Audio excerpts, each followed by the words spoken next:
Bismillahirrahmanirrahim. Assalamu alaikum class. Welcome to English grade 8 video lessons. I'm your English teacher Zia Hamid. I hope that you're doing well. Today we are going to talk about intonation. Yes, let's read our students' learning outcome and see what we are supposed to do.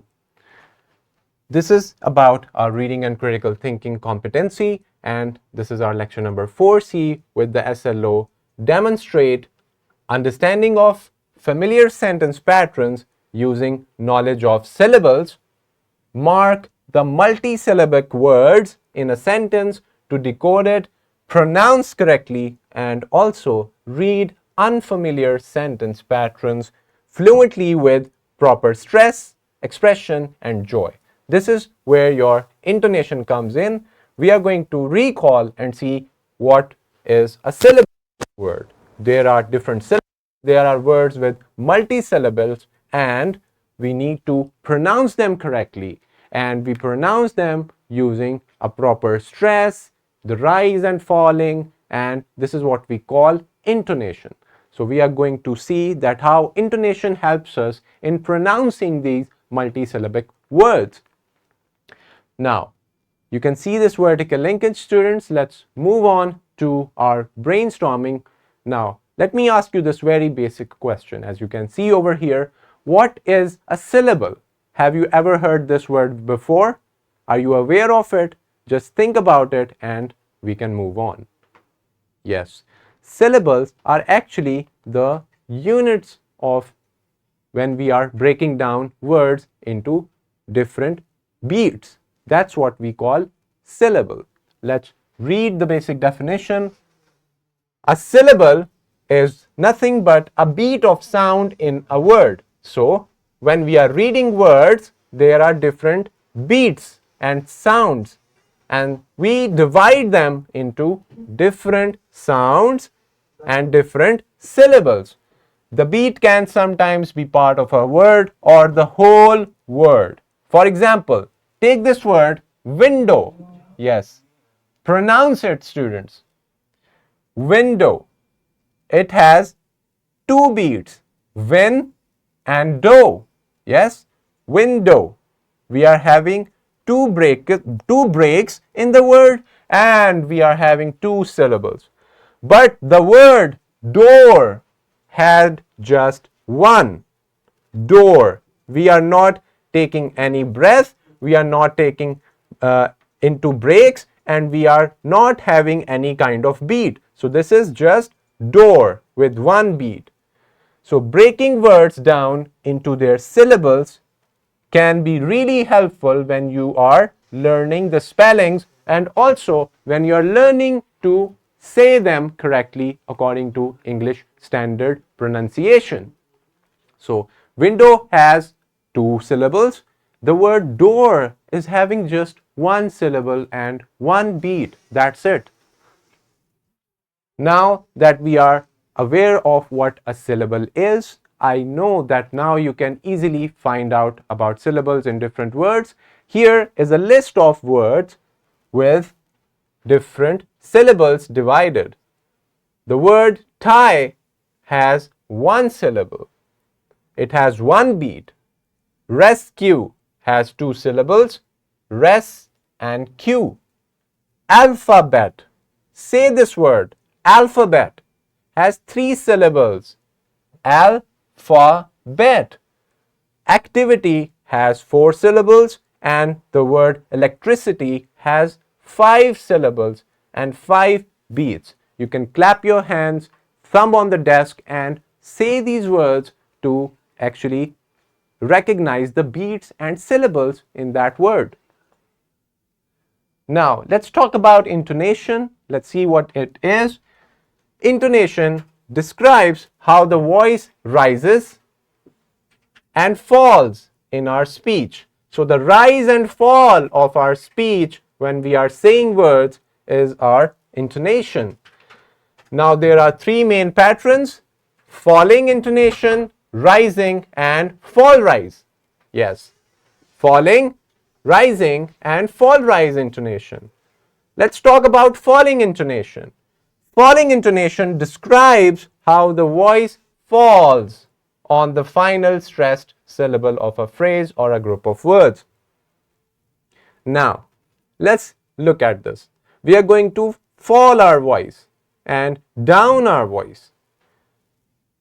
In the sentence, where is the near post office? Now you can see I didn't say post office, but I said post office. You just lower the sound and fall it. Make it fall. What time does the play finish? Finish. Right? This is a falling intonation. And when you are practicing intonation, these arrows will tell you if you want to raise your voice or fall it. We also use falling intonation when we say something definite or when we want to be very clear about something. So, if we are saying something with confidence or with emotion and with clarity, we can use the rise and fall of our sound. For example, I think we are completely lost. I think we are completely lost, right? Lost. Okay, here's the magazine you wanted.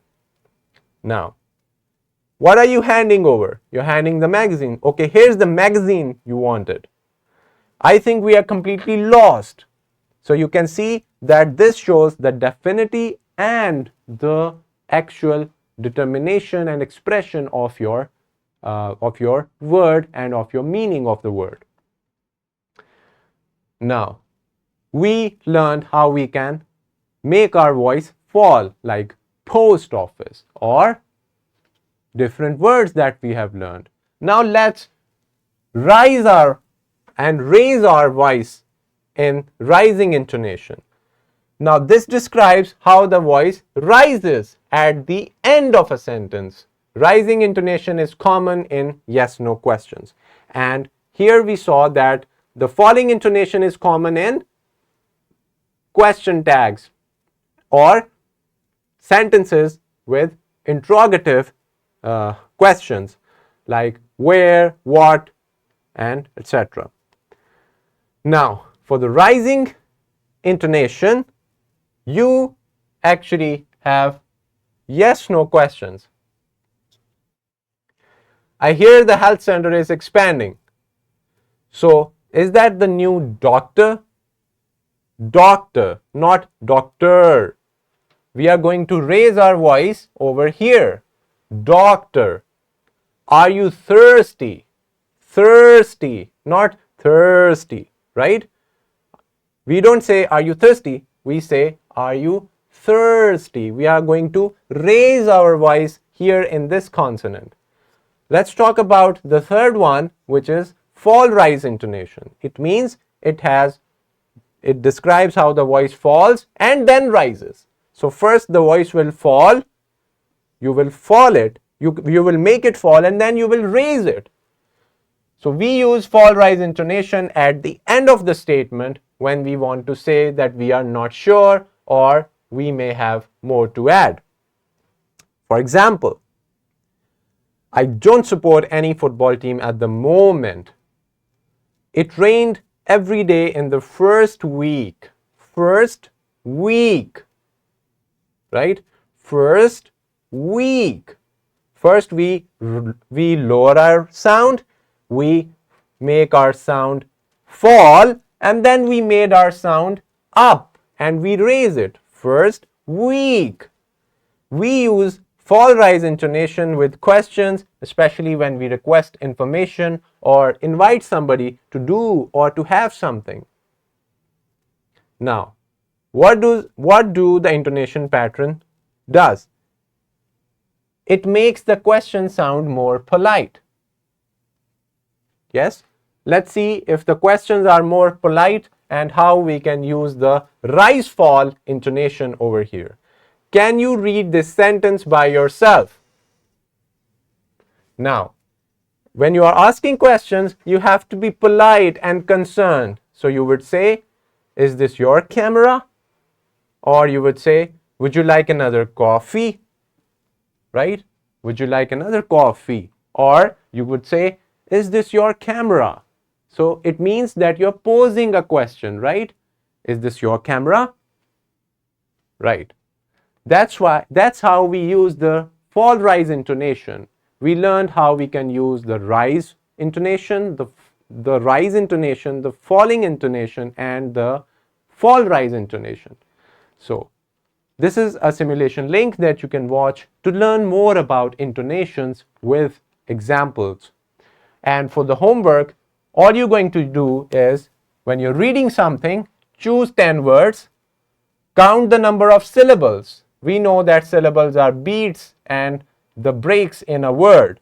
You have to write the words and the number of syllables next to the words. Divide the syllables, divide the multisyllabic words you identified. Those words can have 6 syllables or 7 syllables. Write the syllables separately. This is what you're supposed to do as your homework, and when you're done writing, practice that. Take a poem or take a conversation that is written and just say it. Now, the worksheet is attached where you can learn about the rising and the falling intonation, followed by the resources that we have over here. You can access them from the description of the video. You can get the worksheet and the skill sheet, do it properly, and do more practice, because it is very much required to be very much having a very good grip on the pronunciation of words that are having some syllables, some are stressed, some are not stressed. That's why we learn intonations. I hope I'll see you in the next video lesson, students. Take care of yourselves. Allah Hafiz.